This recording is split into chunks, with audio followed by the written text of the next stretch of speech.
TV Vendée, passez plus de temps devant la Vendée.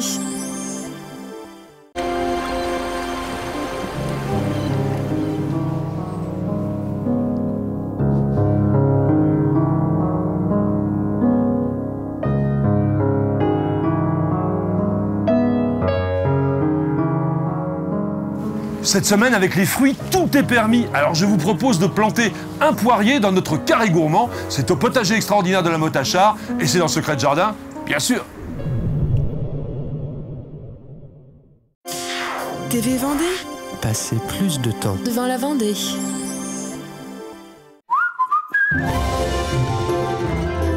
Villa Verdée, Olonne-sur-Mer vous présente Secret de Jardin.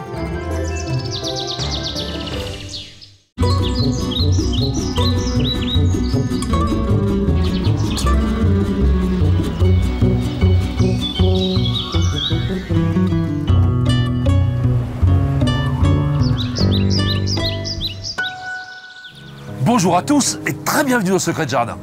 Le symbolisme et la valeur profonde de l'action de planter un arbre ont une signification universelle dans toutes les sociétés et cultures de la Terre. C'est aussi un moyen pour tout homme, femme et enfant de participer à un niveau individuel à la résolution de la crise environnementale. Voilà ce qu'a dit Al Gore dans Sauver la planète Terre, la bonne raison aujourd'hui pour nous de planter un arbre.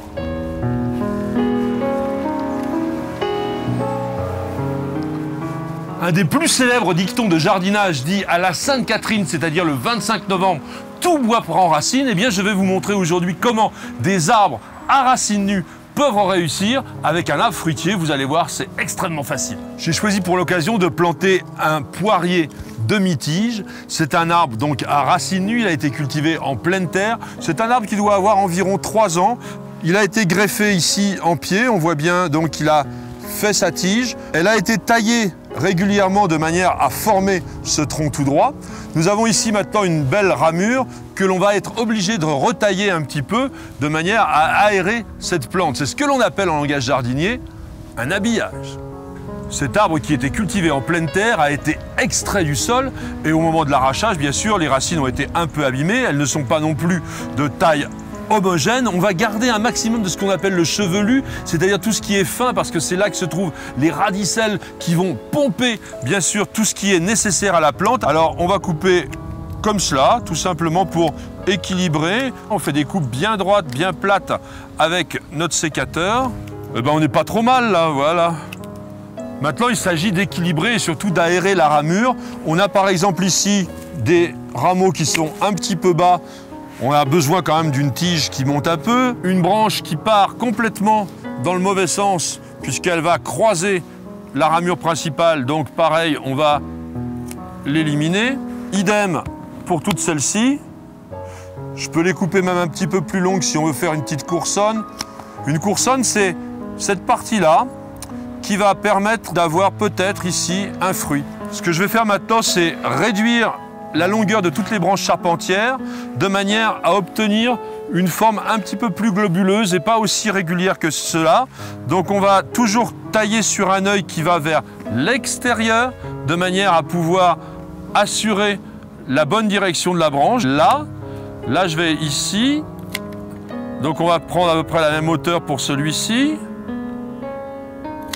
Et voilà donc notre ramure qui s'est beaucoup simplifiée, qui est bien plus structuré et surtout bien plus équilibré. Alors c'est pas tout maintenant, il va falloir creuser.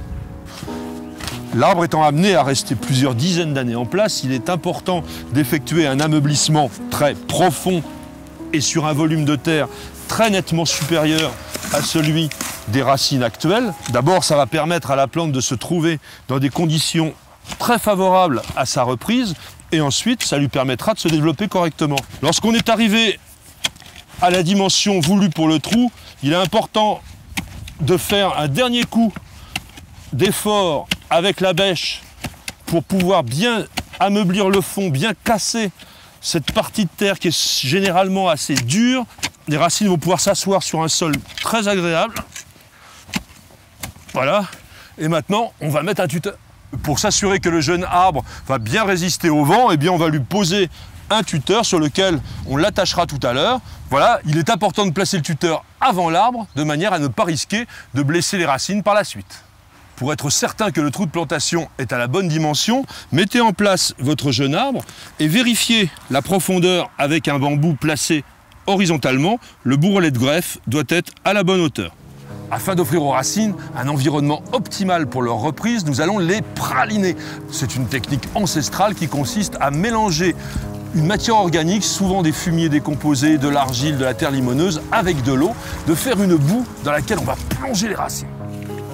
Ça se prépare exactement comme le chocolat chaud. Alors nous faisons en sorte que la plante soit bien imprégnée. Et un petit secret de jardin, n'hésitez pas à verser totalement le pralin sur la plante une fois qu'elle est en place. Pour offrir à notre arbre des conditions optimales de développement et de croissance, je vais mélanger à la terre d'origine ce sac de terreau de plantation. On aurait pu le mettre directement, mais moi je préfère avoir un mélange encore plus subtil, et ça, c'est un secret de jardin. Ce terreau mélange des tourbes noires et blondes, des écorces de pin compostées, des fumiers et de l'engrais, donc un bon mélange. Alors un autre secret de jardin, dès que vous rencontrez une racine fine et blanche comme ceci, eh bien il faut l'éliminer, c'est une racine de liseron. Il ne faudrait pas que la mauvaise herbe vienne encombrer l'arbre et surtout le freiner dans son développement. Il est temps maintenant de recouvrir les racines avec la bonne terre que nous avons préparée. Mais attention, quelques précautions s'imposent. Première précaution, il faut bien tenir la plante, notamment lors des premières pelletées, de manière à ce qu'elle reste parfaitement en place. Deuxième précaution, nous allons faire en sorte que la terre pénètre bien dans les interstices des racines pour être certain de ne pas risquer cette poche d'air qui compromettrait la reprise. Pour être sûr de bien concentrer l'eau d'arrosage au niveau des racines de notre jeune arbre, on va faire ce que l'on appelle une cuvette d'arrosage. Et qu'il pleuve ou pas, de toute façon, il faut arroser. Comptez environ un arrosoir de 10 litres pour un arbre comme cela.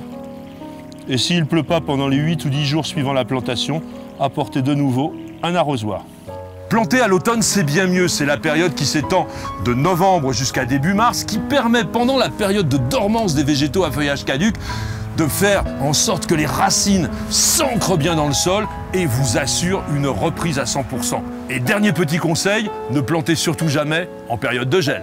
Pour mieux connaître les plantes et tout réussir dans votre jardin, rien ne vaut les bons conseils des professionnels. Alors rendez-vous la semaine prochaine pour de nouveaux secrets de jardin.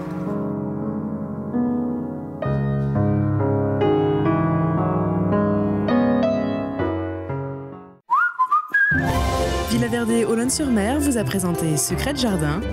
Villa Verde, vraiment jardinier, vraiment plein d'idées.